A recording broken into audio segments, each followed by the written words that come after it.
Customer demand অনুযায়ী একেক সময় একেক ধরনের টেকনিক খাটিয়ে আমাদেরকে কেক তৈরি করতে হয়। যেমনটা আজকে আমি ২ ডিম দিয়ে একটা ৮ ইঞ্চি মোল্ডে এই ফ্ল্যাট কেকটা তৈরি করেছি। কাস্টমার আমাকে বলেছে যে কেকটা যেন ২ পাউন্ডের মতো হয়, কিন্তু দাম দিবে মাত্র ৬০০ টাকা। তো বেসিক্যালি আমি ৬০০ টাকা দিয়ে ১ পাউন্ডের কেক সেল করি। তো ১ পাউন্ডের কেকের জায়গায় যদি আমি ২ পাউন্ড কেক দিই তাহলে আমাকে রাখতে হবে ১২০০ টাকা। তো সেই অনুযায়ী আমি করলাম কি, বড় মোল্ডে কেকটাকে বেক করে দিয়েছি যাতে কেকটা দেখতে ২ পাউন্ডের মতো লাগে, আর কাস্টমারের বাজেট অনুযায়ী একদম এই কেকটা পারফেক্ট হবে। তো কাস্টমারের বাজেট অনুযায়ী আমাদেরকে আসলে কাজ করতে হয় অনেক সময়, কারণ মফস্বল এলাকাতে যারা কেক বিজনেস করে তারাই জানে কাস্টমার হ্যান্ডেল করা কতটা মুশকিল। তো চলুন কেক বানানোটা দেখে নেই। তো ১ পাউন্ডের এই বেসটা তৈরি করব, তার জন্য ২ ডিম লাগবে। ২ ডিমের জন্য যতটুকু শুকনো উপকরণ লাগবে তা মেপে চেলে নিচ্ছি। এখানে নিয়েছি হাফ কাপ পরিমাণ ময়দা, তার সাথে দিয়ে দিচ্ছি ১ টেবিল চামচ পরিমাণ কর্নফ্লাওয়ার, আর দিয়ে দিচ্ছি হাফ চা চামচ পরিমাণ বেকিং পাউডার। এখানে সোডা দেওয়ার কোনো প্রয়োজন নেই, যে কোনো একটা দিলেই হবে। আপনারা চাইলে এখানে ১ চিমটি লবণ দিতে পারেন। তো এই ৩টা শুকনো উপকরণ একসঙ্গে ভালো মতো চেলে মিশিয়ে নিচ্ছি। কেকটা অনেকটাই ফ্ল্যাট হবে, অর্থাৎ ১ পাউন্ডের কেক ২ পাউন্ডের মতো আমি করে বানাবো, সেজন্য বড় সাইজের আমাদেরকে ডিম নিতে হবে। এখানে আমি একটা শুকনো বাটিতে রুমের স্বাভাবিক তাপমাত্রায় থাকা ২টো ডিম ভেঙে নিয়েছি, আর প্রতিটা ডিমের ওজন ৬৫ গ্রাম মতো করেছিল। তো ২টা মিলিয়ে মোটামুটি ১৩০ গ্রাম এখানে ডিম আছে। ডিমের সাদা অংশ এবং কুসুমটা আলাদা করে নিয়ে সাদা অংশটাকে একটুখানি বিটারের ১ স্পিডে দিয়ে বিট করছি, একটু ফেনা ফেনা হয়ে আসা পর্যন্ত। এই যে প্রথমে আমি বিট করে নিচ্ছি, এতে করে ডিমের এয়ার বাবলসগুলো প্রথমে ভেঙে যাবে। পরবর্তীতে যখন আমি চিনি দিয়ে বিট করব তখন আর এই এয়ার বাবলসগুলো তৈরি হওয়ার সম্ভাবনা কম থাকবে। তো এই যে দেখুন ৩০ থেকে ৪০ সেকেন্ড মতো বিট করে নিয়ে অফ করে দিলাম। এখন এখানে দিয়ে দিচ্ছি 1/3 কাপ পরিমাণ চিনিটা ২ বারে দিয়ে দিচ্ছি। আপনারা যারা মিষ্টিটা একটু বেশি খেতে পছন্দ করেন হাফ কাপ পরিমাণ চিনি এখানে ব্যবহার করতে পারবেন, কোনো সমস্যা নেই। চিনিটা ২ ধাপে দিয়ে আমি বিট করে নিচ্ছি, আর বলে রাখি বিটার স্পিডটা কিন্তু আমি ২ এ রেখে বিট করছি, অর্থাৎ ১ এবং ২ এই স্পিডে দিয়ে আমি বিট করব। অতিরিক্ত স্পিডে বিট করলে দেখা যায় যে ফোমটা দ্রুত হয়ে যায় আর চিনিটা গলতে চায় না, সেজন্য স্পিডটা অতিরিক্ত বাড়াবেন না। তো আপনাদেরকে আর কতই বলবো, প্রতিনিয়ত এই স্পঞ্জ কেকের এত টিউটোরিয়াল দিয়েছি, ইভেন লাইভ ক্লাসও নিয়েছি। তো যারা আমার এই ভিডিওটা নতুন দেখছেন তারা আমার চ্যানেলের লাইভ ক্লাসগুলো কাইন্ডলি করবেন, আশা করছি আপনাদের অনেক বেশি উপকার হবে। তো কথা বলতে বলতে ২ ধাপে চিনি দিয়ে আমি ডিমটাকে বিট করে নিয়েছি, আর এখানে নির্দিষ্ট কোনো সময় নেই, যতক্ষণ না ফোমটা পারফেক্ট হচ্ছে ততক্ষণ আমাদেরকে বিট করতে হবে। আমি একটা দাগ টেনে নিয়েছি, দাগটা একদম স্থায়ী স্পষ্ট বোঝা যাচ্ছে, আর বিটারের কাঁটায় সুচালো হয়ে লেগে আছে। তো তখন বুঝতে হবে বিট করে নেওয়া হয়ে গেছে, আর একদম স্মুথ টেক্সচারের একটা ফোম এখানে রেডি হয়েছে। এই পর্যায়ে আমি ডিমের ২টো কুসুম দিয়ে দিলাম, আর দিয়ে দিব ভ্যানিলা এসেন্স। আর এখানে আমি নিয়েছি ফুড গ্রেডের এই ভ্যানিলা এসেন্সটা, ভালো মতো বোতলটা ঝাঁকিয়ে নিতে হবে। এরপর এখান থেকে হাফ চা চামচ পরিমাণ ভ্যানিলা এসেন্স দিয়ে দিচ্ছি। বোতলে যে ঢাকনা থাকে ওইটা দিয়ে অর্ধেক দিলেই হাফ চা চামচ হয়ে যাবে। আপনারা তেল দিতে চাইলে এই পর্যায়ে ১ টেবিল স্পুন পরিমাণ তেল দিতে পারবেন, কোনো সমস্যা নেই। তবে স্পঞ্জ কেকে তেলটা টোটালি অপশনাল, দিলেও হবে না দিলেও হবে, বাধ্যতামূলক না। এখন আমি ডিমের কুসুম এবং এসেন্সটা দিয়ে জাস্ট বাটিটা ২ বার ঘুরিয়ে বিট করে নিব, অর্থাৎ একবার ঘুরিয়ে এই যে দেখুন বিট করলাম। এখন আবার আমি যেখান থেকে ধরেছি ওখান থেকে বাটিটা ঘুরিয়ে আবার ওখানে এসেই বিটারটা বন্ধ করে দিব, আর বিটার স্পিডটা কিন্তু একে ছিল। তো অতিরিক্ত স্পিডে বিট করবেন না, আর অতিরিক্ত সময় ধরেও কিন্তু বিট করা যাবে না কুসুমটা দেওয়ার পর, তাহলে কিন্তু ফোমটা একদম পাতলা হয়ে যাবে। তো দেখুন এখানে একদম পারফেক্ট একটা ফোম তৈরি হয়েছে, কোনো এয়ার বাবলস এখানে তৈরি হয়নি। তো আমি এখন বিটারটা অফ করে একটা বিটারের কাঁটা সরিয়ে নিলাম, আর আরেকটা বিটারের কাঁটা ফোমের ভেতরেই রাখলাম, কেননা এটা দিয়ে আমি ব্যাটারটা মিশিয়ে নেব। আর শুকনো উপকরণটা আমি আরেকবার চেলে নিচ্ছি। তো আমার কাছে মনে হচ্ছে যে একটু গোটা গোটা দলা দলা হয়ে আছে, সেজন্য মনে হলো যে আবারও একটু চেলে নেই। চেলে নেওয়াটা ভালো, ২ থেকে ৩ বার চেলে নিলে ব্যাটারটা অনেক বেশি মসৃণ হয়। আর মেশানোর কথা আলাদা করে কি আর বলবো, ফোল্ডিং মেথডে আলতো হাতে ঘুরিয়ে ঘুরিয়ে মেশাতে হবে, এলোপাথারি মেশানো যাবে না, তাড়াহুড়ো করা যাবে না। আপনারা হয়তোবা দেখেই বুঝতে পারছেন কীভাবে মিশিয়ে নিচ্ছি। ডিটেলসে আরও দেখতে চাইলে লাইভ ক্লাসগুলো করতে পারেন, আশা করছি আরও ভালোভাবে শিখতে পারবেন। তবে যাদের ধারণ ক্ষমতা একটু বেশি তারা ভিডিও দেখেই অলরেডি শিখে ফেলে, আর যাদের একটু দেখা যায় না যে ধারণ ক্ষমতা কম, তাদের লাইভ ক্লাসগুলো দেখা উচিত, তাহলে ডিটেলসে বুঝতে পারবে। তো আসলে আমি একটা রেসিপি দিলাম, ঠিক আছে, এখন সম্পূর্ণটাই ডিপেন্ড করবে কেকটা পারফেক্ট হওয়া না হওয়া আপনার উপরে। কারণ রেসিপি হুবহু ফলো করলেন, সব কিছু ঠিক আছে, কিন্তু এই যে মেশানোর সময় পারফেক্টভাবে মেশাতে পারেন না, ফোমটা দেবে যায়, তখন কেকটা পারফেক্ট হয় না। এটা সবার হয় না, 2-1 জনের হয়, কারণ ওই যে বললাম সবার ধারণ ক্ষমতা এক না। সেজন্য একটু মনোযোগ সহকারে টেকনিক খাটিয়ে হাতটা ভালো মতো ঘোরাবেন, দেখবেন যে আমি ভিডিওতে যেরকমটা দেখাই কেকের ব্যাটার ঠিক কীরকম হয়, আপনার ব্যাটারের সঙ্গে মেলাবেন যে ওরকম হয়েছে কি না। অর্থাৎ স্পঞ্জ কেকের ব্যাটার হবে হালকা, ফ্লাপি এবং থকথকে টাইপের ব্যাটার। এখানে ঘন, আঠালো, পাতলা এগুলো কিন্তু হবে না, যেরকমটা ভিডিওতে দেখতে পাচ্ছেন। কথা বলতে বলতে আমার ব্যাটারটা মিশিয়ে নেওয়া কমপ্লিট। লাস্ট পর্যায়ে আমি একটুখানি স্প্যাচুলা ঢুকিয়ে চেক করে নিব নিচে কোনো শুকনো উপকরণ দলা পাকিয়ে আছে কি না। দেখুন আমি কিভাবে মেশাচ্ছি। এই যে স্প্যাচুলা ঢুকিয়ে আমি নিচের ব্যাটারটা উপরে ফোল্ড করে দিচ্ছি। তো এখানে কোনো শুকনো উপকরণ নেই, একদম পারফেক্ট। আর দেখুন ব্যাটারটা কতটা স্মুথ এবং ফ্লাপি থকথকে। তো এই ব্যাটারটা একদম পারফেক্ট। এইটা দিয়ে যখন আমরা কেক বেক করব, কেকটাও একদম পারফেক্ট হবে। এখানে 8 ইঞ্চি একটা মোল্ড নিয়েছি, 2 পাউন্ডের মোল্ড। মোল্ডের সাইডে তেল ব্রাশ করা যাবে না। তেল যদি আপনারা সাইডে দেন তাহলে কেকটা চুপসে আসবে হওয়ার সময়। নিচে দিতে পারেন, সমস্যা নেই, তবে দেওয়ার কোনো প্রয়োজন নেই, একটা কাগজ দিয়ে নেবেন তাহলেই হবে। আমি আপনাদেরকে ব্যাটারের ওজন দেখিয়ে দিচ্ছি। আর আমি যখন শুকনো উপকরণটা মেশাচ্ছিলাম তখন ওভেনটাকে প্রিহিট করতে দিয়েছি 170 ডিগ্রি তাপমাত্রায়, আপ ডাউন হিট অন করে। তো আপনারা যারা চুলায় বেক করবেন তারাও যখন ব্যাটারটা মেশাবেন সেই পর্যায়ে চুলায় পাতিল বসিয়ে ঢাকনা দিয়ে মিডিয়াম আঁচে প্রিহিট করতে দিবেন। তারপরে আপনাদের মেশানো কমপ্লিট হয়ে গেলে মোল্ডে ঢেলে তারপরে চুলায় পাতিলে একটা স্ট্যান্ড দিয়ে তারপরে মোল্ড বসিয়ে ঢাকনা দিয়ে ঢেকে মিডিয়াম টু লো আঁচে বেক করবেন। অর্থাৎ লো থেকে একটুখানি বাড়িয়ে বেক করবেন চুলাতে, বেশি সময় লাগে না। চুলাতে স্পঞ্জ কেক তাড়াতাড়ি হয়ে যায় আর মাশাআল্লাহ খুবই সুন্দর হয়। তো আমি ওভেনে বেক করে নিব। ওভেনে ডিটেলস যদি কেউ দেখতে চান লাইভ ভিডিও দেখতে পারেন, বা এর আগে আমি অনেক দেখিয়েছি, ওভেনের ব্যবহারটাই দেখালাম না কারণ ওভেনের ব্যবহার কম বেশি সবারই জানা। তো কয়েকবার ট্যাপ করে নিয়ে আমি দিয়ে দিলাম। তো এই কেকটা হতে আমার 30 মিনিট মতো সময় লেগেছে। তো কারো 20 মিনিটেও হতে পারে, কারো 25 মিনিটেও হতে পারে, ওভেনের তারতম্য ভেদে। তো যাই হোক, আমি এখন ক্রিম তৈরি করে নিচ্ছি। এখানে ট্রপিক্যাল ব্র্যান্ডের হুইপ ক্রিমটা ব্যবহার করছি। এখান থেকে 1 কাপ ভরে আমি ক্রিম নিয়ে নিলাম।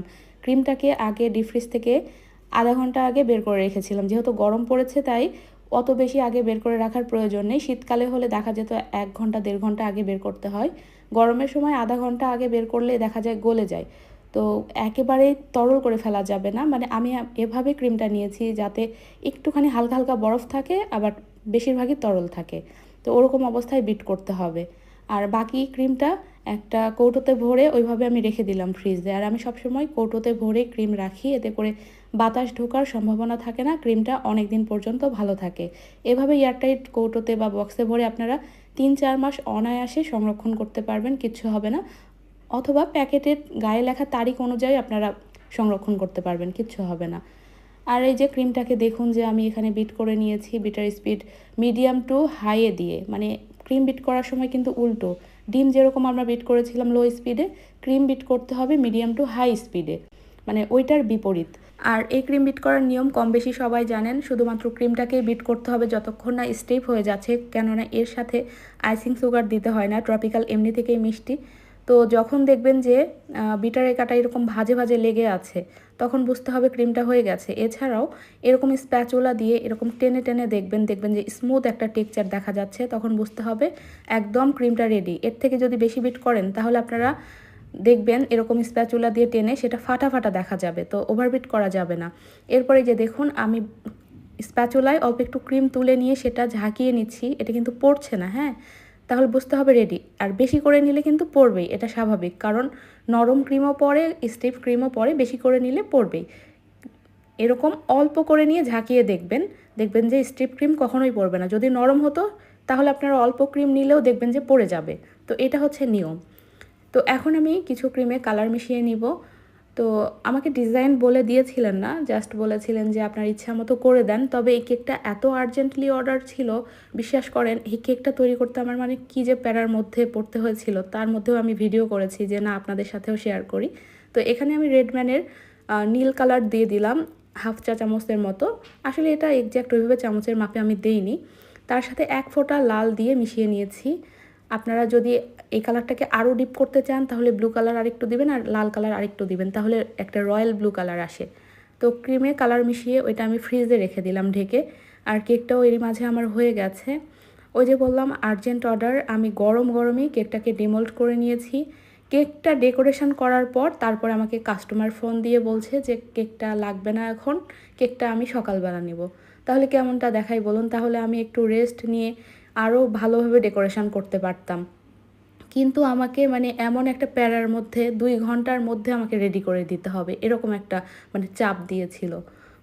তারপর তো এই যে আমি গরম কেক কেটে ফ্যানের বাতাসে রেখে ঠান্ডা করে নিয়ে তারপরে তাড়াহুড়া করে ডেকোরেশন করতে বসেছি। ডেকোরেশন করার জন্য এখানে 10 ইঞ্চি একটা বোর্ড নিয়েছি, যেহেতু 8 ইঞ্চি মোল্ডে আমি বেক করেছি তাই 2 ইঞ্চি বড় নিয়েছি, খুব বেশি একটা বড় নিইনি। আর আমার কিছু লেফটওভার ক্রিম ছিল লাল রঙের, সেটা বোর্ডে লাগিয়ে নিলাম। এরপর একটা স্লাইস দিয়ে আমি সুগার সিরাপ দিয়ে দিচ্ছি।